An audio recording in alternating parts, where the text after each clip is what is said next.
Hello and welcome to another episode of Tips and Ideas with Ed Wallace of Midwest Landscape, www.uniqueenvironments.com. We're here in Mobile, headed through Pico Rivera, California, headed to Altadena, Pasadena area. And I thought I would talk about a topic that seems like it's pretty popular nowadays, which is decomposed granite. There's a lot of people that are installing decomposed granite instead of doing mulch in their planter bed areas, using decomposed granite in place of concrete, using decomposed granite in place of pavers and different types of media that are used for pathways and walkways. And basically, I'm just going to tell you the pros and cons today, give you my inside scoop on pros and cons of utilizing decomposed granite. There's a lot of different types of decomposed granite out there that can be utilized. There is the really fine granular decomposed granite. There's a more coarser grade of decomposed granite that is used in the projects. We use a medium coarse selection of decomposed granite with a pre-mixed stabilizer that is incorporated into the decomposed granite. This stabilizer is a polymer type product, where what it does, it helps to bind the decomposed granite to a certain degree that makes it hard enough to be able to walk on and place some outdoor equipment on top of. But it's not like utilizing concrete. So sometimes people think that if they put in decomposed granite, they can play on it, they can set chairs and tables and different things on it, walk on it without any problem, without utilizing any type of stabilizer. And that's just not true. There's two different types of stabilizers. There's a powdered form, and actually there's like three different types. There's a powdered form that basically is blended into the decomposed granite in a dry state, and then once the decomposed granite is wetted, when it's compacted up, then that product basically catalyzes and it produces a hard surface, or produces a solidity within that decomposed granite, so you can walk on it and do different things. It's kind of like the decomposed granite you see in parkway, and the different parks has pathways and walkways and trails, and a lot of times they use decomposed granite in these trails, and that particular type of decomposed granite has the stabilizer blended in a powdered form, and then once it's wetted and compacted up, when they're actually installing decomposed granite, it hardens up when it dries out, and then there you go, you have a nice solid surface to walk on, which is still porous enough to allow water to permeate back down into the water table.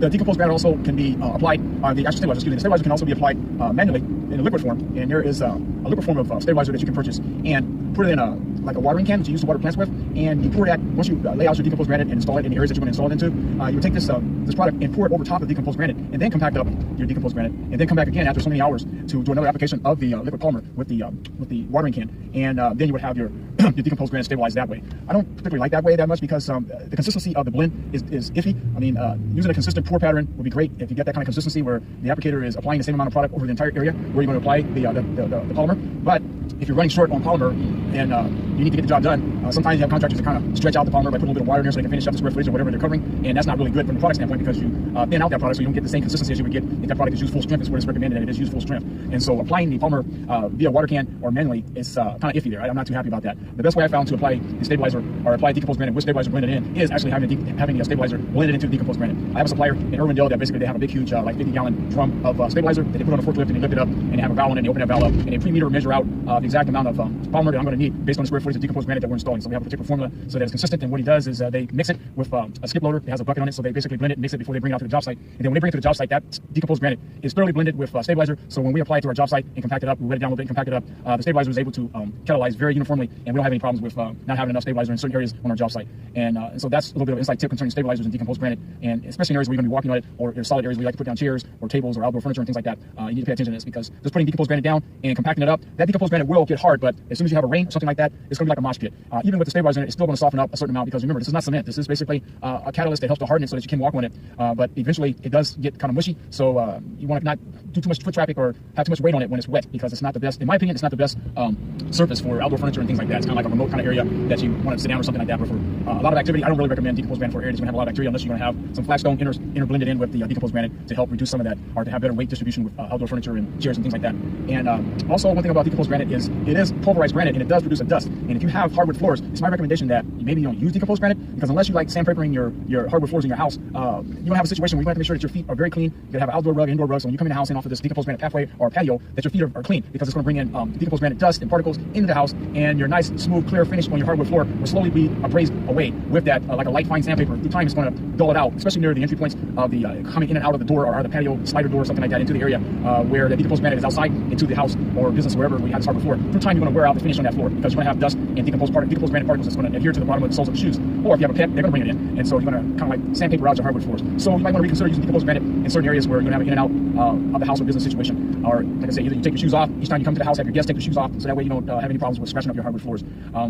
Decomposed granite is a very good product to use in certain situations. It's very economical depending on how much you put down and where you put it at. But just know the ins and outs and the do's and don'ts when you put in decomposed granite. Also, one thing about it, when you do install it, it's a good idea to put down a weed block fabric in order to prevent any kind of weeds that may come up to the bottom of that of the ground area where you're applying that decomposed granite. I would recommend plastic, because plastic isn't porous, so the water will not percolate back down into the water table, into the earth. I recommend a really premium grade landscape fabric that you can put down and help to prevent that decomposed granite from kind of like blending in and washing out with the soil. But also, more importantly, to help reduce the amount of weeds that come up through that decomposed granite once you do install it. Because a lot of times people take out grassy areas or or sidewalks, or they want to replace the sidewalk with decomposed granite, or areas in their backyard or front yard, they want to create a patio, and so they're taking out the grass, and sometimes the grass has Bermuda or some other rhizomatous type of grass, and those roots are deep, and sometimes they don't go, the contractor or the homeowner doesn't go deep enough to really take all those roots out, and they do not properly prepare the area before they put the decomposed granite in. And then what happens, they have grasses that grow up to that decomposed granite.